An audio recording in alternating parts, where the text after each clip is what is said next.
¿Qué tal, queridos amigos?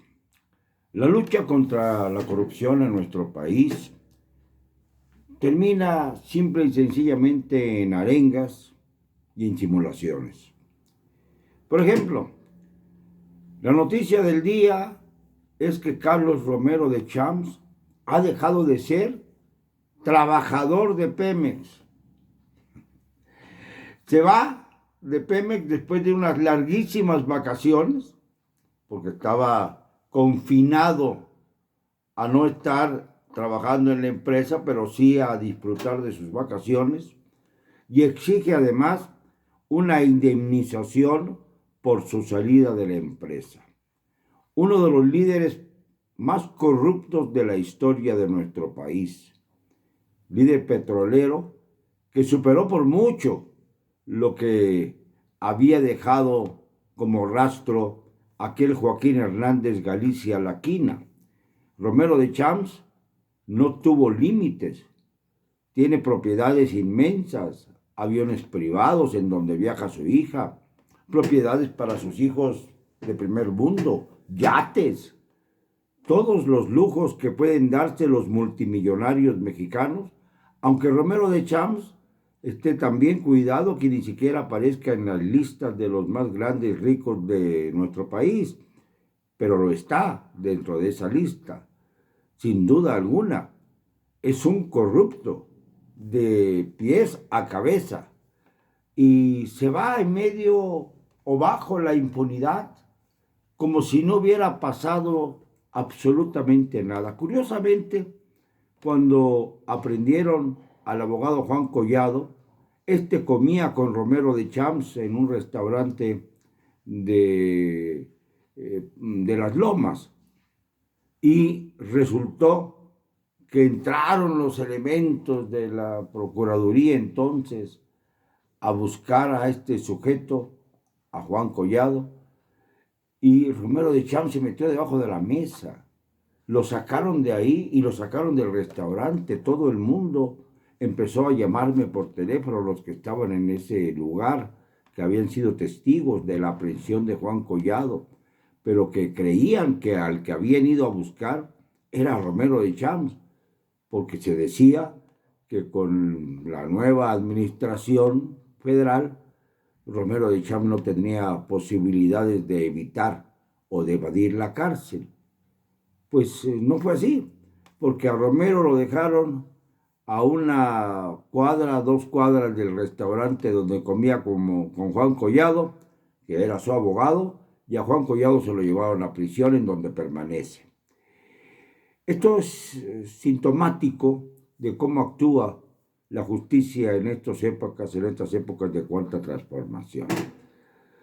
Lamentablemente, Romero de Champs, pues ya estará estigmatizado, pero impune, porque aunque dicen que lo van a perseguir judicialmente, la realidad es que ya le dieron tiempo suficiente para resguardarse. Ya no es trabajador de Pemex, pero exige una indemnización multimillonaria, claro, porque son muchos los años de trabajo. Y a pesar de eso, no se habla de en qué condiciones está el sindicato petrolero, no se habla de la actuación de este como líder sindical, se habla únicamente de su relación con Pemex como trabajador, no como el líder sindical corrupto, funesto, que lamentablemente fue más dañino que el famoso huachicol, que se roban muchas veces para beneficiar a los propios líderes sindicales, como ocurre ahora en Tabasco, que se llevaban en galones todo el combustible robado para el rancho del líder sindical tabasqueño. Esto es algo verdaderamente increíble. Y mientras esto ocurre, hay otros líderes sindicales a los que no se les toca un pelo ni se les menciona y que son igualmente corruptos.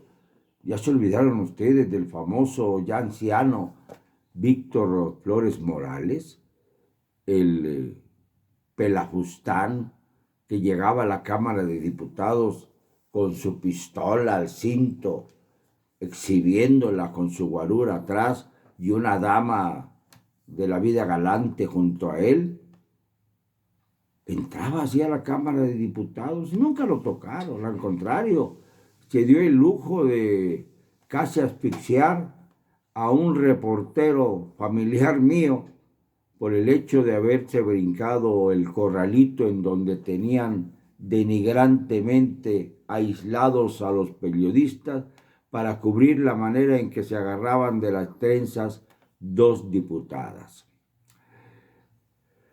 Este país ha aguantado ya demasiado. ¿Y qué me cuentan ustedes de otro líder sindical? El de los mineros, Napito Gómez Urrutia, hijo de Napoleón Gómez Sada, que parece que heredó el sindicato de mineros a su hijito, a su primogénito.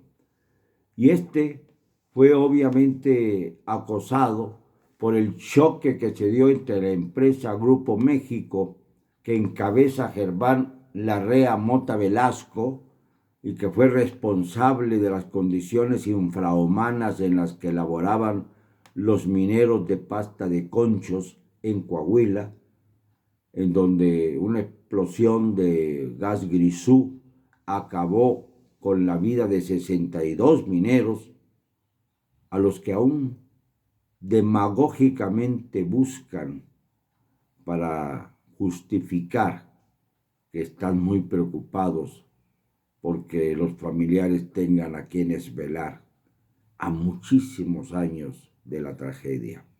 No van a encontrar nada, son cenizas solamente. Pero Napito se tuvo que ir del país. Se fue del país y se fue a Canadá a vivir una vida de privilegio.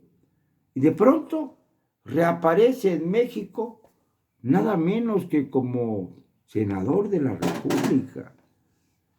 Como senador de la República, al amparo del señor Andrés Manuel López Obrador. ¿Y qué me cuentan ustedes del Bester Gordillo?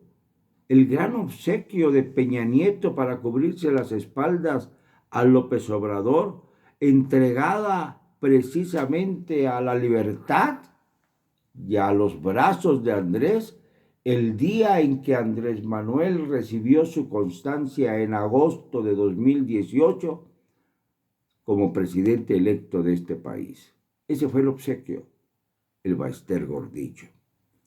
Ahí está, viviendo feliz de sus rentas, no ha podido recuperar todo el poder sindical que quiso y pretendió, pero sigue mangoneando a voluntad a los trabajadores de la educación y sigue teniendo una inmensa fortuna que no se justifica bajo ningún sentido. Así la vida sindical en nuestro país, bajo el sello de la impunidad. Y cuando se atrapa a alguien, como en el caso del Bester, o como en el caso anterior de la Quina, pues no se avanza mucho. Están unos años en la cárcel y después salen convertidos casi en héroes de la lucha sindical mexicana. La Quina pasó sus últimos años en Ciudad Madero, ya no con la fortuna que tenía antes, porque ahí sí Carlos Salinas de Gortari lo golpeó frontalmente porque había apoyado a Cuauhtémoc Cárdenas en su lucha por la presidencia, precisamente en 1988, que fue cuando se inició ese parteaguas en la vida nacional, con la incursión primero del Frente Democrático Nacional y después del Frente Democrático Nacional, que formaban varios partidos y que postuló a Cuauhtémoc Cárdenas, que levantó vuelo rápidamente en contra de los estatus establecidos, como el del PRI, que había postulado a Carlos Salinas. Y eso fue el motivo principal por el que fue acosado, no por lo que hubiera hecho en el sindicato, ni por la forma en que aprovechaba todo tipo de negociaciones de Pemex, el mantenimiento de las instalaciones entre ellos para apropiárselas descaradamente y llevárselas al sindicato. Pues lo peor vendría con Romero de Champs, quien ahora camina feliz, jubilado ya, pero pendiente de recibir su indemnización. Esta es la justicia que nos vende la cuarta corrupción, en un momento en el que además 2 jueces ya han suspendido provisionalmente a la famosa ley energética de Andrés Manuel López Obrador. Ya sabíamos del caso del primero de ellos, Juan Pablo Gómez Ferro,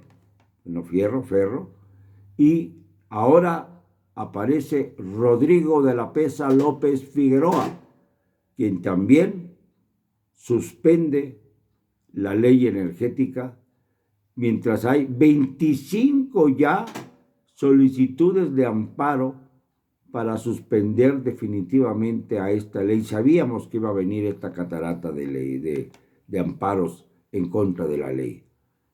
Y López Obrador se cubre en sus mañaneras, se dedica a infamar al Poder Judicial ahora, a agradecerle irónicamente al presidente de la Suprema Corte de Justicia, Arturo Saldívar Lelo de la Rea, la carta que le envió diciendo que la Corte no está para perseguir a los jueces y que debe respetarse la autonomía del Poder Judicial. Lo dijo en palabras suaves, pero entendibles. Lo que pasa es que el presidente de la República, electo por 30 millones de mexicanos, parece que no sabe leer. Y parece que, como dijo el exministro Cosío, no tiene nociones de cómo actuar dentro del Estado de Derecho. Este es México, el México de López Obrador, que tenemos que dejar atrás. Este es el México que no queremos. El que buscamos lo debemos encontrar en la voz de la ciudadanía, que ya se hartó de mantener a estos zánganos de Palacio Nacional. Perdónenme, no me van a callar. Y lo digo hoy y siempre, con cero cobardía.